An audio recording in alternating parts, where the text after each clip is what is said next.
Hər vaxtınız xeyir əziz tamaşaçılar və dəyərli izləyicilərimiz. Hər birinizi İkisal İnternet Televiziyasının efirindən salamlayıram.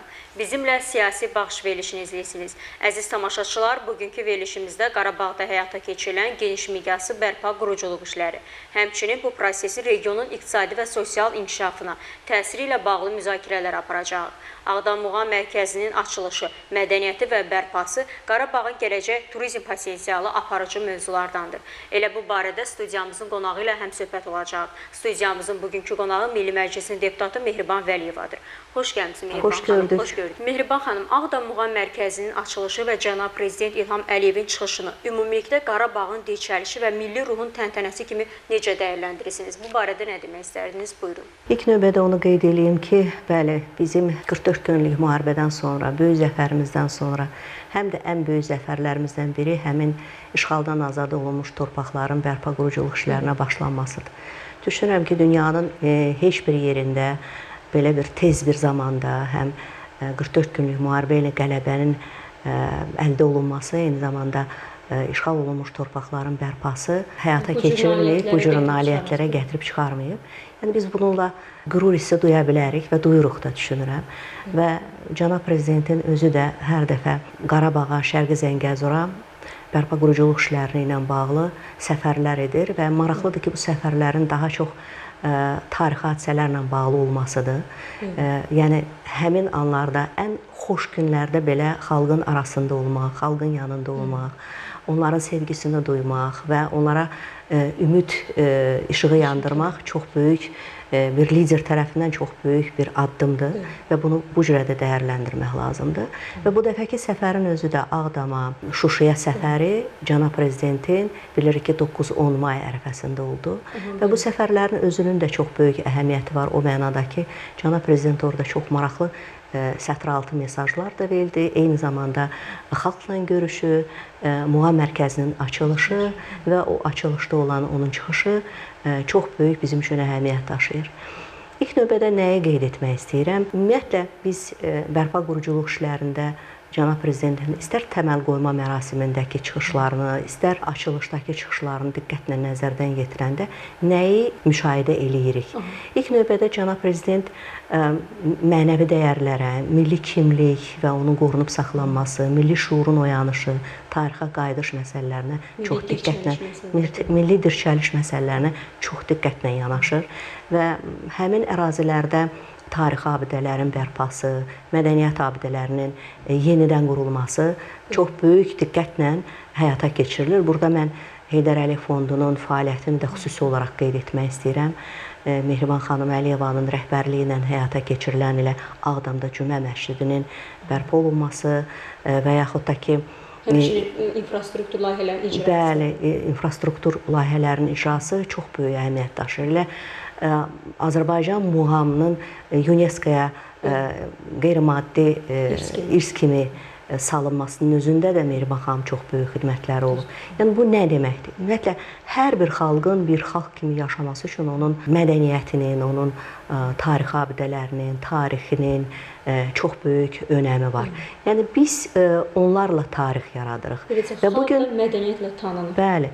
Biz onlarla tarix yaradırıq və bugün cənab prezident həm tariximizi bərpa edir, eyni zamanda gələcək üçün tarix yaradır. Bu çox böyük, önəmli hadisədir. İkinci bir tərəfdən nəyi qeyd etmək istəyirəm? Baxın, cənab prezidentin çıxışlarında deyilən ifadələrin hər bir kəlməsində böyük əhəmiyyət var. Məsələn, bizim qələbəmizin əsasında milli yenilməz ruhun yaşaması çox böyük rol oynayır deməsi çox böyük əhəmiyyət daşıyır mənim fikrimə görə. Və milli ruhun özündə də dilin, mədəniyyətin, ədəbiyyatın, tarixin rolunu vurğulaması cənab prezident tərəfindən çox böyük əhəmiyyət daşıyır.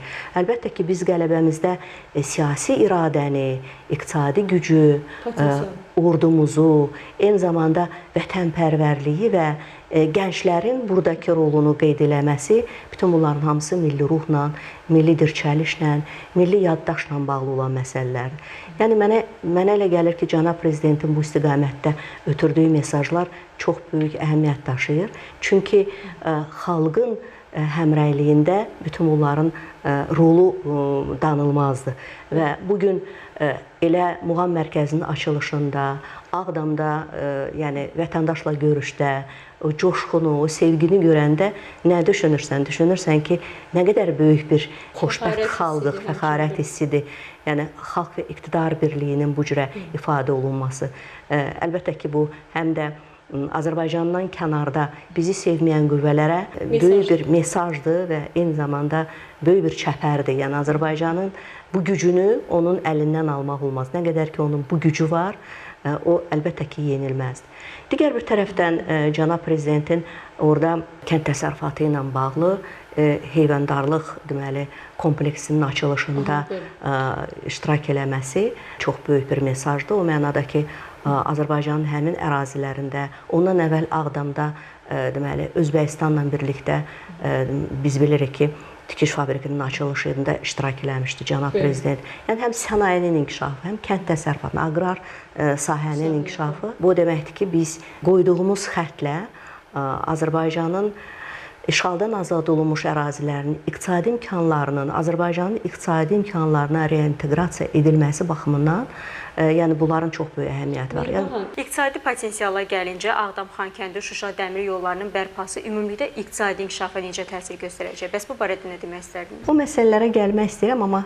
bu bayaq dediyim məsələni tamamlayım, sonra keçək həmin məsələyə. Məsələ burasındadır ki, bəli, yəni qoyulmuş hədəfə doğru Azərbaycan addımlayır. Azərbaycanın iqtisadi imkanlar, dayanıqlı iqtisadi inkişafının təmin olunmasında əlbəttə o regionların çox böyük əhəmiyyəti olacaq. İstər kənd təsərrüfatı baxımından, istər sənaye baxımından.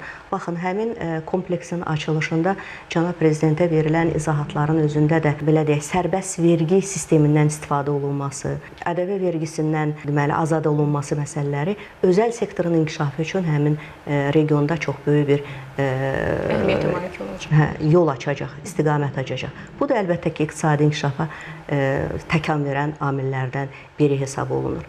Digər əsas istiqamətlərdən biri də əlbəttə ki, dediyiniz məsələdir, yəni nəqliyyat logistika məsələsidir. Bilirsiniz ki, cənab prezident elə ilk məqamında, bərpa quruculuğunun ilk məqamında Zəfər yolunun çəkilişinə başladı. Yəni bu bir rəmzi bir məna daşıyırdı. Yəni hər şey yoldan başlayır. Bütün inkişaf da yoldan başlayır, mədəniyyət də yoldan başlayır və cənab prezidentin bu deməli xidməti Azərbaycan üçün düşünürəm ki, böyük bir tarixdir. Və orada Şərqi Zəngəzurda, eyni zamanda Qarabağda nəqliyyat logistika məsələləri çox ciddi deməli nəzarətdə saxlanan, eyni zamanda çox ciddi layihələrlə həyata keçirilən bir potensialdır, imkandır. Və 44 avtomobil layihəsi həyata keçirilib. Tunellər, körpülər, dəmir yolu layihəsi, avtomobil layihəsi, hava yolu, yəni bütün bunların hamısı Azərbaycanın nəqliyyat logistika istiqamətində həyata keçirdiyi mühüm addımlardır. Bu təkcə regionumuz üçün, Cənubi Qafqaz üçün, onun deməli şimal-cənub, şərq-qərb istiqamətində dəhlizlərinin bağlanması üçün çox böyük əhəmiyyət daşıyır və cənab prezidentin məhz Ağdamda avtovağzalın və dəmir yol vağzalının açılışında iştirak etməsi və ilk Bərdə-Ağdam vaqonunun işə salınması da rəmzi bir məna daşıyır. Bu da həm daxili deməli siyasətdə, həm də xarici siyasətdə ötürüləcək gözəl bir mesajdır. Biz logistikamızı qururuq. Biz nəqliyyat logistika istiqamətində işlərimizi davam elətdiririk. Orada da cənab prezidentin mesajı ki, bundan sonra deməli Bərdə-Ağdam, daha sonra Xankəndi istiqamətində dəmir yolu açılacaq. Biz bilirik ki, orada Hadrut, Ağbənd istiqamətində də dəmir yolunun deməli davam etdirilməsi, oradan Zəngəzur istiqamətindən Naxçıvana yolun açılması planları var. Düşünürük ki, bu planların hər birisi reallaşacaq. Çünki cənab prezident deyir və dediyi sözü də imzası kimi təsdiqləyir, əməlləri ilə təsdiqləyir və bu çox sevindirici haldır. Və bilirik ki, yəni regionda o istiqamətdə Xankəndi məsələn Ağdam arasında dəmir yolunun işə salınması 10 dəqiqəlik vaxtda, yəni insanların daşınması istiqamətində çox böyük bir əhəmiyyət daşıyacaq. Bununla yanaşı siz bilirsiniz ki, deməli Daşaltıda məscidin açılışı, yəni milli ornamentlərlə tikilmiş bu məscidin, Gövhər Ağa məscidinin, memarlıq abidəsinin stilinə uyğun olaraq yaradılması çox böyük əhəmiyyət daşıyır və bu da bayaq dediyim kimi tarix qurmağın bir elementidir, bariz nümunəsidir. Bütün bunlar nəyi ehtiva eləyir? Baxın, Cənab Prezidentin insanlarla görüşü, onların köçürülməsində şəxsən iştirak eləməsi və orada yaradılan yaşayış komplekslərinin təməl daşının qoyulması və orada tikilən evlərin açarlarının vətəndaşlara verilməsi nəyi ehtiva eləyir? Onu ehtiva eləyir ki, dövlətimiz və Cənab Prezident hər bir vətəndaşının yanındadır. Onun konstitusiya hüquqlarını bərpa eləyir. Onun yaşaması üçün, onun inkişaf etməsi üçün bütün hüquqlarının bərpasında şəxsən özü onların yanındadır. Yəni, bu çox sevindirici bir haldır. Başqa bir tərəfdən qeyd etdiyim kimi, iqtisadi inkişafa töhfə vermək üçün Cənab Prezidentin görün nə qədər böyük layihələrin reallaşmasında rolu var. Bayaq biz deməli, yol nəqliyyat, logistika ilə bağlı danışdıq. Biz, məsələn, energetika sahəsindəki xidmətləri, oradakı görülən işləri də xüsusi olaraq qeyd etmək olar. Bilirsiniz ki, orada həmçinin Azərişıq, deməli, Azərbaycan Səhmdar Cəmiyyətinin deməli, yarım stansiyasının açılması, rəqəmsal idarəetmə mərkəzinin açılması da bu cəhətdən çox böyük əhəmiyyət daşıyır. Orada günəş panellərinin qurulması artıq yaşıl enerji keçidə bir işarə edir. Bəli, məhz orada onun ifadə olunması onu göstərirdi ki, bəli, biz artıq yaşıl enerji iqtisadiyyatına keçiddə nümunələri göstəririk. Nələri ehtiva edir, belə desək? Külək enerjisi, günəş enerjisi, bu barədə bəs nə demək yəni bu infrastruktur layihələri ilə bağlı? Bu infrastruktur layihələrinin çox böyük əhəmiyyəti var. Bilirsiniz ki, günəş, külək enerjisi və hidroenerjinin tətbiq olunması Azərbaycanda neft və qazdan sonra yeni bir keçiddir. Yəni, biz deyək ki, müstəqillik dövründə Azərbaycan Heydər Əliyev, Ulu Öndər Heydər Əliyevin dəsti xətti ilə, əsrə müqafiləsi ilə, neft strategiyası ilə Azərbaycanın müstəqilliyini, Azərbaycanın təhlükəsizliyini, Azərbaycanın inkişafını qarantı aldı. Bu proses isə yaşıl enerjiyə keçid, deməli, bizim müasir müstəqil Azərbaycanımızın lideri İlham Əliyev tərəfindən yeni bir enerji siyasətinə keçid məqamıdır və artıq bütün dünya bu istiqamətdə maraqlıdır və Cənab Prezident də hər dəfə öz çıxışlarında bunu qeyd eləyir və bu istiqamətdə hətta xaricə yaşıl enerji idxalı məsələsi də vurğulanır. Xəzər dənizi və Qara dəniz dibindən keçiriləcək deməli, enerji xətləri haqqında məlumatlar verir. Yəni, bütün bunların hamısı Avropaya enerji idxalında yaşıl enerji imkanlarının da olması mühüm əhəmiyyət kəsb edir. Yəni, bu Azərbaycan dövlətinin iqtisadi gücünü, Azərbaycan dövlətinin iqtisadi potensialını və eyni zamanda başqa ölkələrin Azərbaycana marağını artırır. İkinci bir tərəfdən Cənab Prezidentin çıxışlarında maraqlı nöqtələr var idi. Mən o nöqtələrə də toxunmaq istəyirəm. Yəni, sanki deməli, 10 may Ulu Öndərin anadan olduğu günlə bağlı onun bir tarixi ekskursiya etməsi və eyni zamanda bəzi məsələlərə toxunması. Bu tarixi seçimin mənəvi, siyasi cəhətdən mənası nədir? Bəli, yəni bunların çox böyük əhəmiyyəti var idi. İlk növbədə mənim diqqətimi cəlb eləyən bir məsələyə xüsusi olaraq vurğulamaq istəyirəm. Yəni onun qeyd etdiyi ki, deməli, Ermənistan SSR dövründə, Çar Rusiyası dövründə Cənub Qafqaza köçürülüb ifadəsinin özündə maraqlı bir mesaj var idi. Yəni, bu mesajın əhəmiyyəti haqqında xüsusi olaraq vurğulamaq olar, yəni danışmaq olar. İlk növbədə faşizmin üzərində qələbənin 80 illik yubileyinin qeyd edildiyi bir məqamda faşizm törədicisi, faşizm kimi Azərbaycanın işğalına səbəb olan bir ölkənin adının çəkilməsi, yəni burada çox böyük əhəmiyyət daşıyır. Eyni zamanda erməni faşizminin, erməni terrorçu qüvvələrin Azərbaycanda tüğyan etməsinin səbəbkarları bir növ göstərilir və açıqlanır. Yəni, bunu Cənab Prezident müstəqil dövlətin, müstəqil siyasət yürüdən bir lideri kimi çox gözəl ifadə etdi, mənə elə gəlir. Və bir paralel də gətirmək istəyirəm. Siz bilirsiniz ki, bu yaxınlarda Türkiyənin özündə də PKK qüvvələrinin artıq silahlarının yerə qoyulması məsələsi ilə bağlı böyük bir coşqu ilə danışılan və təbrik olunan bir məqamı mən xatırladaraq nəyi demək istəyirəm? Onu qeyd etmək istəyirəm ki, məhz həmin PKK-nın özü də Ermənistan Qarabağ vilayəti, yəni Dağlıq vilayəti dırnaqarası özü də məhz Sovet dövründə yaranmış məqamlardır. Bunlar Türk dövlətinə, Azərbaycan dövlətinə qarşı yaradılmış terror aktları, terror münasibətləridir.